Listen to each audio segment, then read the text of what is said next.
Blood stained the linoleum floor of Chicago Memorial Hospital. Monitors shrieked their electronic warnings. Trauma teams moved in frantic bursts of motion. Somewhere down the hall, a grieving family cried behind a closed curtain. Amid the chaos stood Sarah Hayes, quiet, unassuming, and almost completely invisible. Her coworkers believed she was nothing more than a dependable emergency room nurse. She took vitals, changed dressings, started IVs, and covered extra shifts without complaint. No one looked twice at her. No one knew she had spent years training to identify and neutralize biological threats before they became national disasters. At 2 a.m., Memorial Hospital's emergency department operated like a machine balanced on the edge of catastrophe. The fluorescent lights buzzed overhead with a relentless electrical hum, washing everything in pale, white light. The air carried the familiar scent of blood, disinfectant, and exhaustion. In Trauma Bay 3, a team fought desperately to save a victim from a devastating multi-vehicle collision. Pressure's dropping. We're losing him. Get another unit of blood in here. At the center of the storm stood Dr. Harrison Sterling, senior attending physician and self-appointed king of the emergency department. Brilliant but notoriously abrasive, he barked orders while attempting to locate a collapsing vein. "I need a central line kit now," he snapped. "Where's the ultrasound? He's crashing. Push another round of epinephrine." Residents and nurses scattered into motion. A first-year resident nearly dropped a sterile tray. Another nurse bumped into an 4-pole. The room threatened to dissolve into chaos. Sarah moved through it like flowing water. Before Sterling had finished demanding the central line kit, it was already opened and arranged beside his dominant hand. The ultrasound machine stood powered on. The probe had been coated with gel and positioned exactly where he needed it. No wasted motion. No hesitation. No drama. Sarah's eyes remained fixed on the monitor. "V-fib," she said calmly. Her voice wasn't loud, but somehow everyone heard it. The defibrillator was already charging. Sterling grabbed the paddles. Clear. The patient's body jerked violently from the shock. The monitor displayed a flat line. For a heartbeat, nobody breathed. Then a rhythm appeared. One beat. Another. A steady sinus rhythm returned. The room collectively exhaled. Sterling wiped sweat from his forehead. "Good catch, Hayes," he muttered. "Good prep." He was already turning toward his next task. He never noticed the way Sarah had predicted the arrhythmia nearly 10 seconds before it appeared. Nobody ever noticed things like that. To the staff of Memorial Hospital, Sarah Hayes was simply efficient medical furniture. 32 years old, average height, average appearance, average everything. Her dull brown hair remained pulled into a severe bun. She avoided workplace gossip. She never volunteered personal stories. Nobody knew if she dated, had family, or even what she did outside work. In the staff lounge later that night, Brenda Larson stirred a cup of stale coffee. "I'm telling you, she's a robot," Brenda whispered.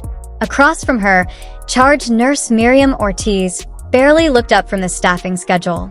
"Did you see her during that code?" Brenda continued. Not a drop of sweat. No panic. Nothing. She looked like she was checking the weather. Miriam snorted. "I don't pay her to have feelings, Brenda." "You don't pay her at all. You know what I mean." Hayes is reliable. Boring but reliable. Boring. Sarah had spent years perfecting that reputation. Boring people were ignored. Ignored people weren't investigated. And people who weren't investigated could keep secrets. Later, seated alone in the cafeteria, Sarah slowly ate a plain turkey sandwich while reading a generic romance novel. To anyone watching, she appeared completely absorbed in the story. She wasn't. Her eyes periodically scanned reflections in nearby windows. She noted every entrance and exit. She tracked the positions of security personnel. An off-duty police officer entered the cafeteria carrying coffee. Sarah's gaze briefly flicked toward the slight bulge beneath his jacket. Service pistol. Right hip. Standard carry position. She returned to her book before anyone noticed. At exactly 4:15 a.m., the automatic ambulance bay doors slid open. No ambulance arrived. Instead, A matte black SUV rolled to a stop outside the emergency entrance. The vehicle's license plates were obscured beneath a thick coating of mud. Every instinct Sarah possessed immediately activated. The rear passenger door burst open. A man was shoved onto the rain-slick concrete. The SUV accelerated away before anyone could react. Its tires screamed against wet pavement as it vanished into the darkness. What the hell? A paramedic standing outside on a smoke break dropped his cigarette. "We need a gurney." Sarah was already moving. Cold rain soaked through her scrubs as she knelt beside the victim. Male. Late 40s. Athletic build. Expensive tactical clothing. No visible blood. No obvious trauma. Yet his body convulsed violently against the pavement. His heels hammered against the concrete in uncontrolled spasms. "Sir, can you hear me?" Sarah performed a rapid assessment. Airway patent. Breathing irregular. Pulse slow. Far too slow. Dr. Sterling emerged from the ambulance entrance, snapping on gloves. "What do we have?" Sarah pulled open one of the man's eyelids. Her pulse quickened. Pinpoint pupils. Profuse sweating. Muscle fasciculations. Bradycardia. The patient's skin glistened beneath the emergency lights. His breathing became increasingly labored. "Not trauma," Sarah said quietly. For the first time all night, genuine concern crept into her voice. Sterling barely glanced at the patient. "Drug overdose." Sarah didn't answer immediately. Something was wrong. Very wrong. The symptoms fit a pattern she hadn't seen in years. A pattern she had hoped never to encounter again. The man's trembling hand suddenly shot upward. His fingers clamped around her wrist with surprising strength. Bloodshot eyes locked onto hers. His lips moved. A single word escaped. "Vector." Then his body seized violently, and every alarm bell in Sarah Hayes' mind began to scream. Another opioid overdose. Typical. Dr. Harrison Sterling barely looked up from the chart in his hand. "Get him into Bay 1. 4 milligrams of Narcan, for push."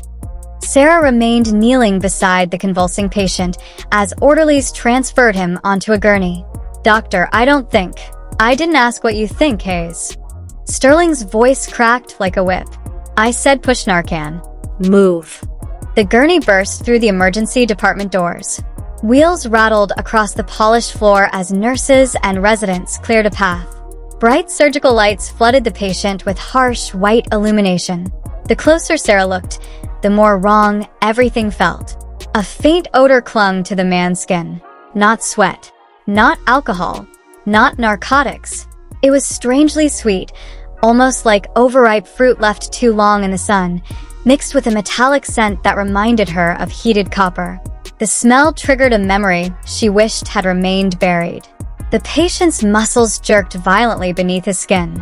These weren't ordinary tremors. Individual muscle groups contracted with such force that they seemed to tear themselves apart from the inside. Sarah grabbed his wrist to establish for access. Her fingers brushed against rough scar tissue. She froze. A partially removed barcode tattoo stretched across the inside of his forearm. The skin surrounding it had been deliberately burned, as if someone had tried to erase an identifying mark. Not a street addict. Not a random overdose victim. Something else. A lot of something else. Sarah slid the catheter into the vein. Lines in. Brenda immediately connected the medication. Narcan going in. The clear fluid disappeared into the foretubing. Everyone waited. Nothing happened. Then the patient's condition deteriorated. Violent convulsions intensified. White foam erupted from his mouth, spilling across his cheeks and pillow. Pink streaks appeared in the froth. The cardiac monitor shrieked. Beep, beep, beep. The interval between each tone grew longer. Brenda's face drained of color. Heart rate 30. Another pause. 25. The monitor continued its relentless decline. The Narcan isn't working. Push another 4 milligrams. Sterling barked while reaching for suction equipment. He leaned over the patient. "Come on, stay with me." Sarah stood motionless at the foot of the bed. Her mind was racing. The pinpoint pupils, the overwhelming secretions, the muscle fasciculations, the sweet metallic odor. Every symptom aligned. One by one, the pieces locked into place. This wasn't an opioid overdose. It wasn't fentanyl. It wasn't heroin. Years of specialized training surfaced instantly. The pattern pointed toward a nerve agent exposure, a highly sophisticated organophosphate compound. The realization hit her like ice water. She had seen something disturbingly similar once before during an overseas operation years ago, a classified variant known as Cyclopes V. For the first time in years, Sarah allowed her true instincts to emerge. Dr. Sterling. Her voice cut across the trauma bay. Everyone stopped.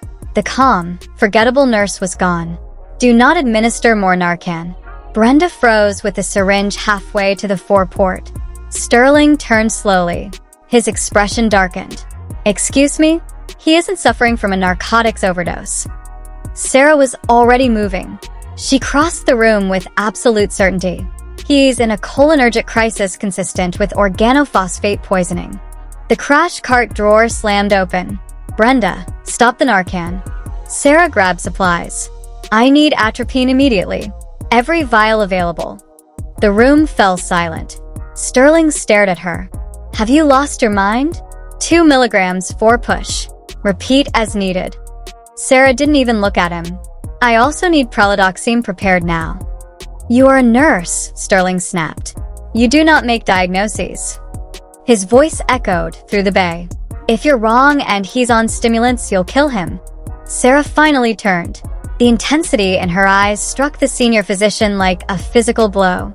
For years, she had hidden behind lowered shoulders and polite smiles. Now there was nothing concealed. Only focus. Only certainty. His heart is already failing, doctor. Sterling actually stepped backward. If we don't reverse this immediately, his respiratory muscles will shut down. He'll drown in his own secretions. Nobody moved. Nobody spoke. Seconds stretched into eternity. Sarah took the atropine syringe. Then she pushed the medication into the 4-line. Sterling's face reddened with fury. You're finished here, Hayes. Do you hear me? You're fired. She ignored him completely. Every ounce of her attention remained fixed on the patient. The monitor, the chest movement, the breathing. Come on, she whispered. Breathe. For several agonizing seconds, nothing changed. Then the convulsions began to weaken. The violent muscle contractions eased. The monitor hesitated. A single beat appeared, then another. The heart rate climbed. 15, 28, 42, 58, 60. The foam receded from the patient's lips. His chest expanded. A massive, ragged breath tore into his lungs. Airway open. Respirations improving. Color returning. The man sucked in another desperate gulp of air. Silence swept across the trauma bay. Brenda slowly lowered herself against the counter, tears forming in her eyes. Around the room, stunned nurses stared at the patient, then at Sarah. For the first time since she had arrived at Memorial Hospital, everyone was truly looking at her. Dr. Harrison Sterling stood frozen beside the trauma bed. His mouth opened, closed, opened again. For several seconds, he couldn't find words. The patient was alive. Just moments earlier, the man's heart rate had plunged toward death. Foam had poured from his mouth. Every symptom had pointed toward a fatal collapse. Yet somehow Sarah Hayes had reversed it. Not only that, she had identified an extraordinarily rare poisoning in seconds, overruled a senior attending physician, and administered the correct treatment under immense pressure. And she had been right. Absolutely right. How? Sterling finally managed. His voice sounded weak even to himself. How did you know? Sarah didn't answer immediately. She calmly prepared another syringe of atropine while monitoring the patient's breathing. Her movements remained precise, controlled, emotionless, as though none of this surprised her. The truth was she wasn't concerned about her job anymore. Being fired was the least of her problems. Cyclopes V wasn't some laboratory accident. It wasn't a street drug. It wasn't something a criminal organization could casually acquire. It was a weapon, a highly specialized nerve agent designed to create chaos, overwhelm emergency services, and destabilize entire regions. The appearance of a victim in downtown Chicago could only mean one thing. Something had gone catastrophically wrong, and the people responsible would already be moving. Fast. Very fast. Sarah looked toward the doorway. Miriam. The charge nurse had just entered the trauma bay after hearing the commotion. What happened in here? Miriam asked. Sarah's expression hardened. Initiate a code orange. Miriam blinked. What? Hospital-wide. Sarah capped the syringe. Lock down ventilation access points. Restrict movement through the emergency department. No one enters. No one leaves. Miriam stared at her. Sarah, a code orange is for hazardous materials incidents. Exactly. Before Miriam could respond, chaos exploded beyond the trauma bay. A tremendous crash echoed through the emergency department. Glass shattered. People screamed. Everyone instinctively turned toward the waiting room. Another deafening metallic shriek followed. The reinforced ambulance bay doors were being forced apart. The electric motors screamed in protest, then failed completely. The doors jerked sideways, bent outward, and stopped. A voice thundered through the corridors. Everybody down. The command echoed across the emergency department. A second voice followed. Get on the ground now. Panic erupted. Patients screamed. Visitors dropped behind chairs. Medical staff froze in shock. Then the tactical teams arrived. They flooded through the shattered entrance with terrifying speed. Black body armor, ballistic helmets, protective eyewear, rifles held at ready positions. Their movements were perfectly synchronized, disciplined, aggressive. Dozens of operators spread through the emergency department like water filling a room. Some secured hallways. Others locked down exits. Several rushed toward communication stations. Within seconds, the entire ER was under armed control. Large yellow letters stood out against the black tactical gear. FBI. Laser sights danced across walls, floors, and terrified faces. A patient with a fractured arm collapsed beside the reception desk, sobbing. Nurses raised shaking hands. Nobody understood what was happening. Secure every corridor. The order came from the center of the formation. I want this entire wing isolated. A tall man strode through the chaos. Unlike the others, he wasn't wearing a helmet. A dark suit sat beneath a heavy tactical vest. His expression looked carved from stone. Deep stress lines marked his face. His eyes moved constantly, searching, calculating, desperate. Special Agent in Charge David Miller. Cut outside communications, he barked. No leaks. No exceptions. The tactical teams immediately moved to comply. Then Miller turned toward the medical staff. FBI. His voice cut through the panic. Who is the senior medical officer on duty? Sterling slowly emerged from Bay 1. His hands rose instinctively. The confidence that normally defined him had vanished. I am... His voice cracked. I'm Dr. Sterling. He swallowed. What is the meaning of this? You can't just storm a hospital. Miller crossed the distance between them in seconds. His hand clamped onto Sterling's shoulder. The force drove the physician backward into the wall. The doctor's eyes widened. The agent's composure was beginning to crack. Fear lurked beneath his anger. Raw fear. Listen carefully, doctor. Miller's voice dropped to a dangerous whisper. A male patient arrived here approximately 20 minutes ago. His grip tightened. Caucasian. Late 40s. Tactical clothing. Sterling nodded nervously. Why, yes. Where is he? Bay 1. Miller stared. Condition? Sterling swallowed hard.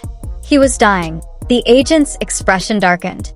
He suffered some kind of poisoning. A pause. We stabilized him.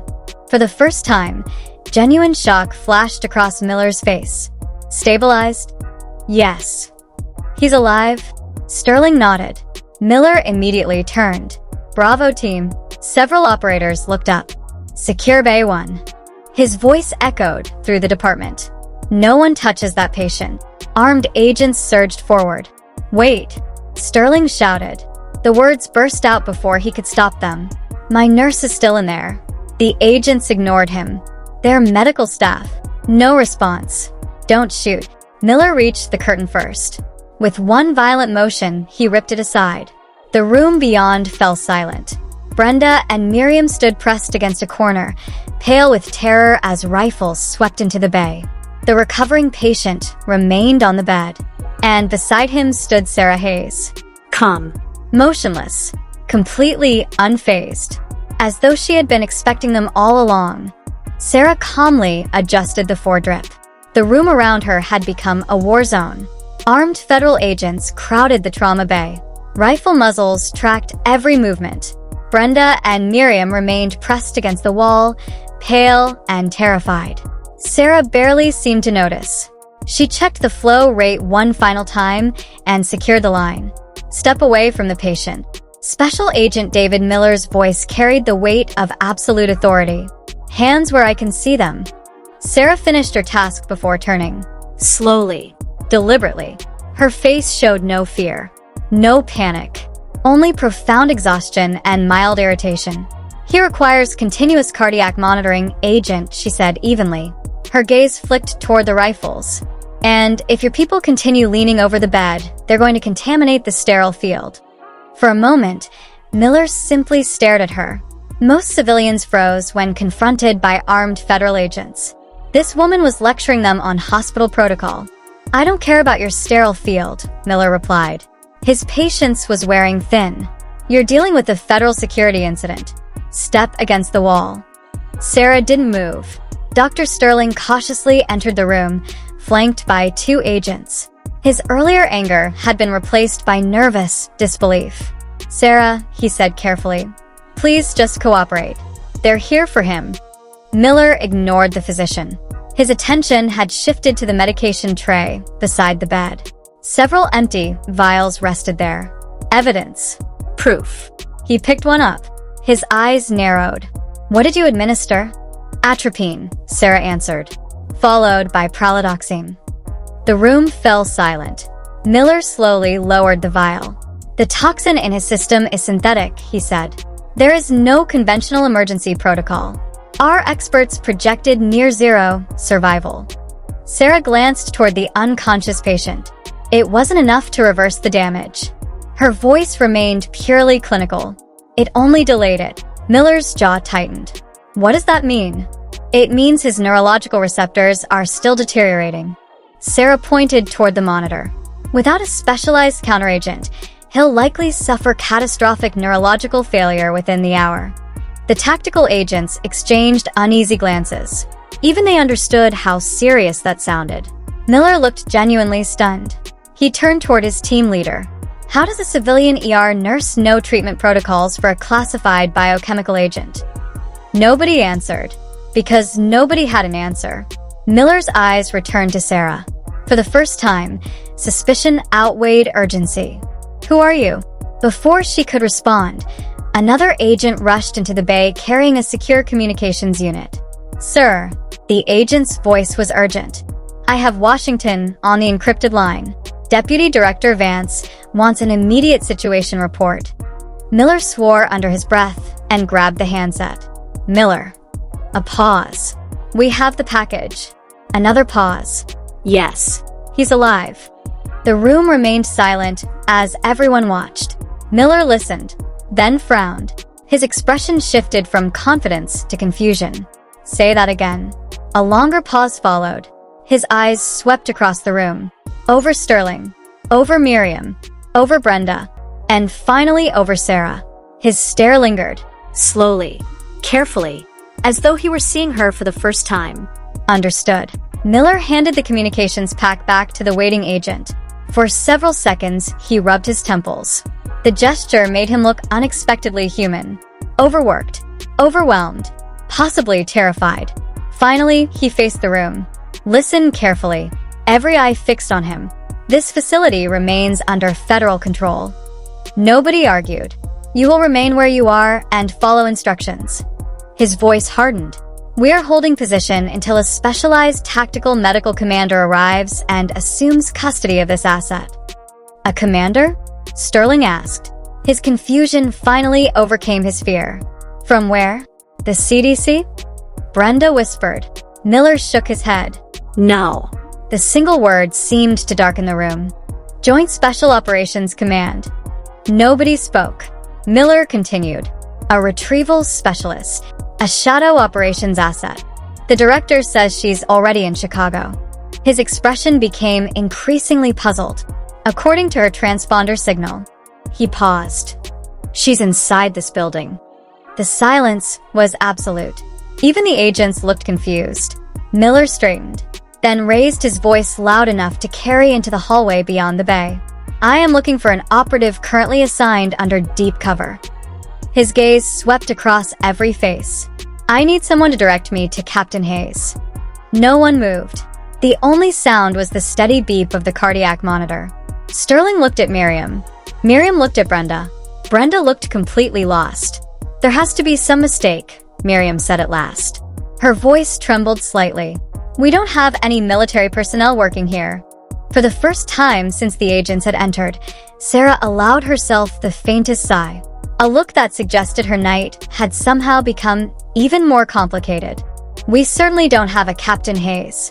Miriam's voice trembled as she spoke. Special Agent David Miller scowled and glanced down at the encrypted tracker strapped to his wrist. The screen displayed a blinking signal marker directly on top of their position. He tapped it again. The signal didn't move. His irritation deepened. The transponder is right here, he growled. I don't have time for games. Who is Hayes? Miriam hesitated.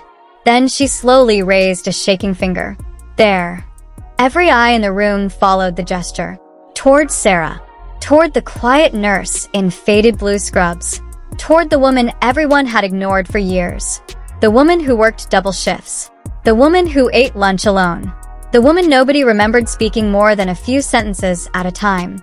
The woman who had somehow recognized a classified nerve agent and saved a dying man when experienced physicians had failed. Sarah glanced down at the unconscious patient. For a long moment she said nothing. Then she sighed. A long, slow exhale. The sound carried exhaustion so profound it seemed older than the hospital itself. Older than the city. Older than the life she had spent pretending to be someone else. Slowly, she reached behind her head. Her fingers found the elastic band securing her hair. She pulled it free. Brown hair spilled across her shoulders. The change was subtle, yet somehow shocking. Then came the real transformation. Sarah straightened. Years of carefully practiced posture vanished. Her shoulders rolled back. Her spine locked perfectly upright. The slouched, forgettable nurse disappeared.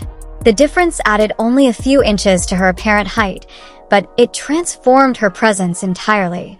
She suddenly seemed larger, sharper, dangerous. The tired expression faded from her eyes. In its place appeared something cold and calculating. Predatory. The room grew quiet. Several FBI agents instinctively tightened their grips on their rifles. Not because she had threatened them, because every survival instinct they possessed suddenly recognized authority. Sarah reached beneath the collar of her scrubs. Her fingers closed around a silver chain hidden beneath the fabric. With one firm pull, she drew it into view. Two heavily worn military dog tags swung free. The metal reflected the harsh fluorescent lighting. The tags struck against one another with a sharp metallic click. The sound echoed through the silent trauma bay. Sarah took 3 measured steps toward Miller. Not hurried, not aggressive, simply inevitable. The agents shifted uneasily. Miller remained where he stood, though even he seemed uncertain now. Sarah stopped directly in front of him. Their eyes met. I am Captain Hayes. Her voice had changed.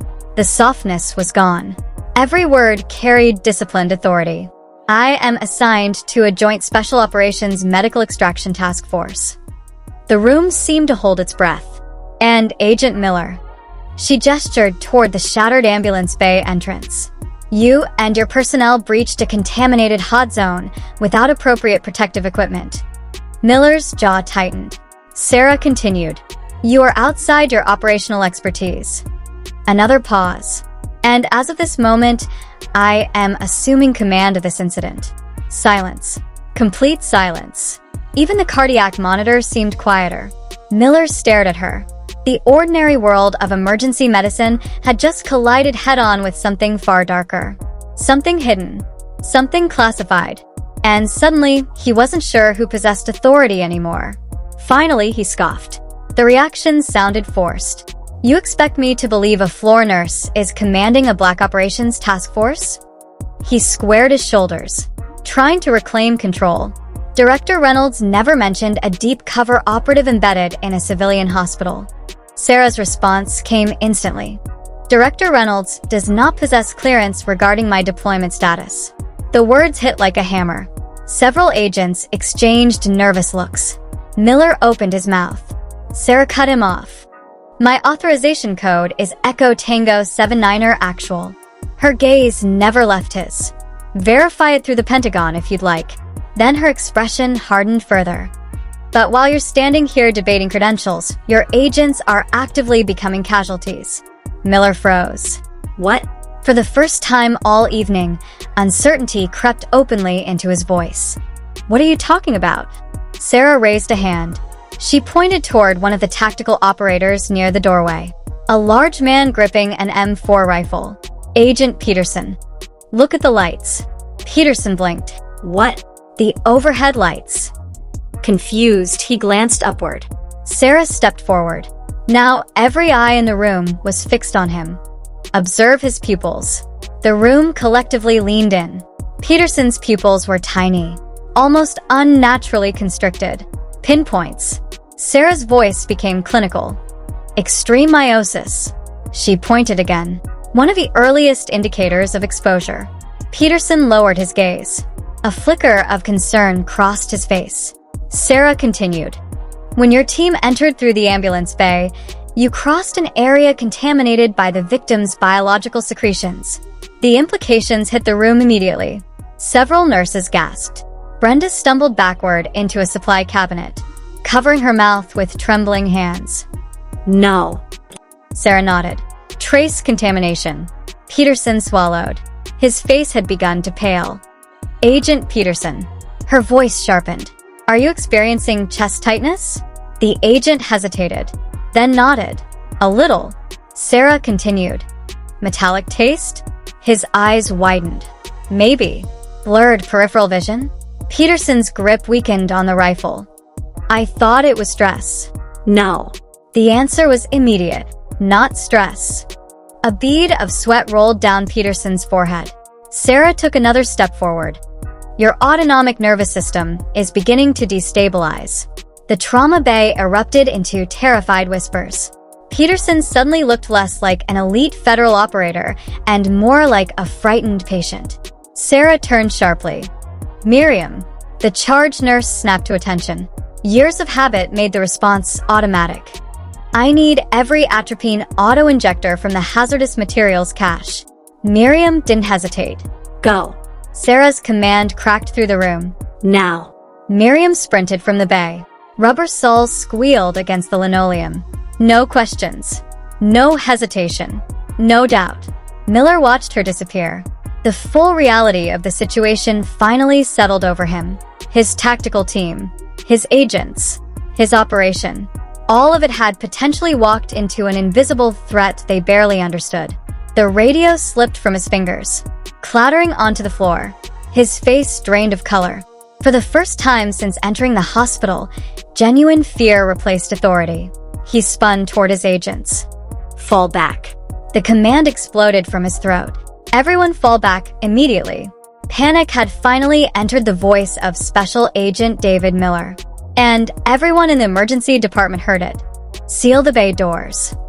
Captain Sarah Hayes' voice cracked through the trauma room like a gunshot. Nobody leaves this area. Special Agent Miller instinctively turned toward the hallway, but Sarah stepped directly into his path. Evacuate adjacent corridors. Secure the perimeter. Keep everyone contained until exposure assessments are complete. Around them, agents shifted uncertainly. The confidence that had carried them into the hospital was evaporating by the second. Miller stared at her. You want me to quarantine my own people? I want you to stop making this worse. The words landed hard. If your personnel start running through the hospital, panic spreads. Confusion spreads. Whatever contamination risk exists spreads. Right now, this room stays isolated. For a moment, nobody moved. Nobody argued. Even the armed federal agents seemed unsure who they should be listening to. Then the patient monitor screamed. The sound sliced through the room. Every head snapped toward the bed. The mercenary's body jerked violently. His eyes flew open, bloodshot, wild, terrified. With shocking strength, he surged upward. For tubing tore free from his arm.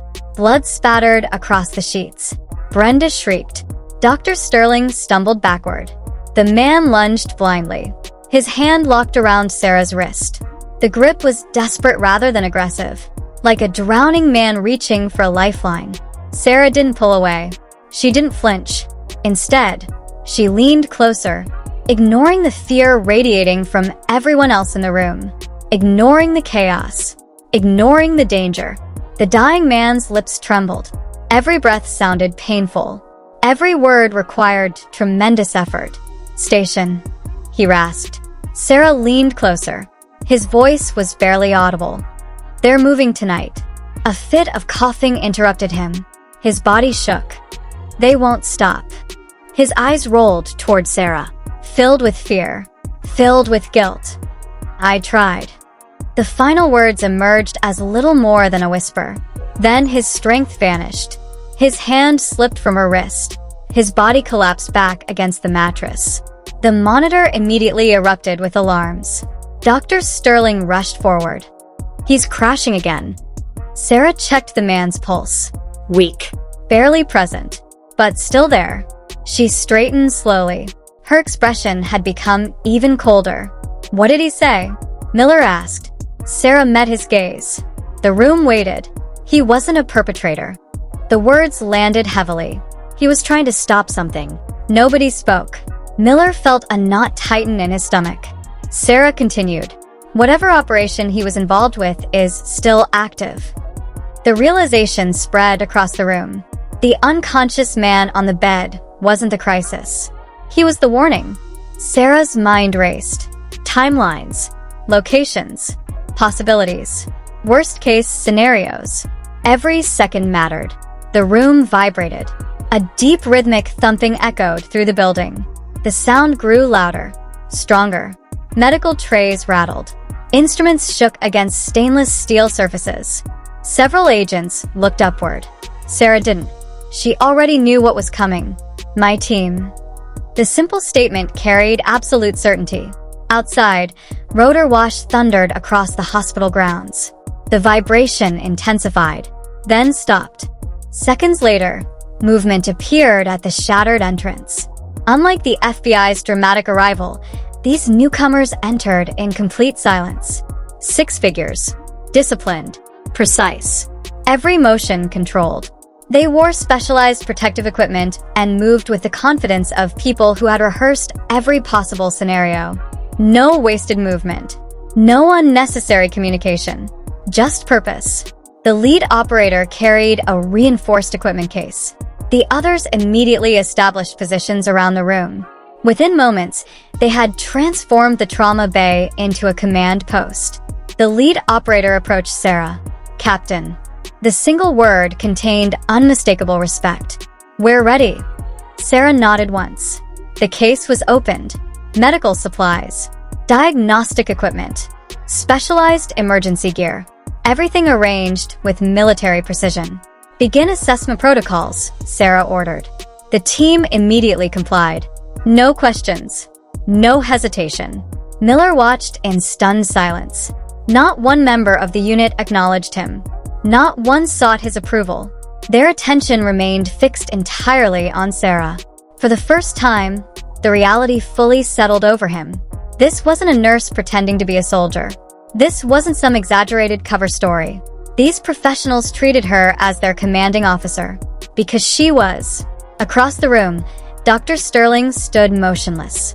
The woman he had ordered around for years now directed a highly trained response team with effortless authority. The contrast was almost impossible to process. Sarah reached for the collar of her scrubs. Without ceremony, she removed the loose hospital uniform that had concealed her true identity. Beneath it was practical tactical gear designed for mobility and protection. One of the operators handed her additional equipment. She secured it with practiced efficiency. Every movement was familiar, routine. By the time she finished, the transformation was complete. The exhausted night nurse had vanished. Standing in her place was a commander preparing for a mission. Miller swallowed hard. What happens now? Sarah checked a tablet being handed to her. Data streamed across the display. Reports, maps, updates, possibilities. Her eyes scanned everything in seconds. Then she looked up. We find the people responsible. The simplicity of the answer was somehow intimidating. Miller rubbed his face. His confidence had long since disappeared. We should call in everyone. Sarah shook her head. Right now, information is more valuable than numbers. The room fell silent again. Sarah turned toward the exit. Her team immediately moved with her. Ready, focused, prepared. Then she paused. Just briefly. Her gaze settled on Dr. Sterling. The senior physician straightened instinctively. Doctor. His throat felt suddenly dry. Yes, Captain. For the first time all night, a faint smile appeared. Small, dangerous, almost amused. The patient in bay 4 still needs his dressing changed. Sterling blinked. What? Use the hypoallergenic tape. The smile widened slightly. He's complained about the regular tape 3 times. A few stunned laughs escaped from the room. Even Brenda stared in disbelief. Then Sarah turned away. The moment passed. The commander returned. Flanked by her team, Captain Hayes strode from the trauma bay and disappeared into the night. The rhythmic pulse of helicopter rotors echoed faintly in the distance. Then even that sound faded away. Silence settled over Memorial Hospital. Dr. Sterling looked around the room. At the agents. At the nurses. At the recovering patient. Nothing felt normal anymore. For years, Sarah Hayes had walked those halls unnoticed. She had stocked supplies, changed bandages, worked overnight shifts, blended into the background so completely that people forgot she was there. Now, they would never forget. And long after the hospital returned to normal, every member of the emergency department would remember the same thing. For a brief moment, an invisible war had passed through their trauma bay, and at its center had stood the quiet nurse nobody had truly seen.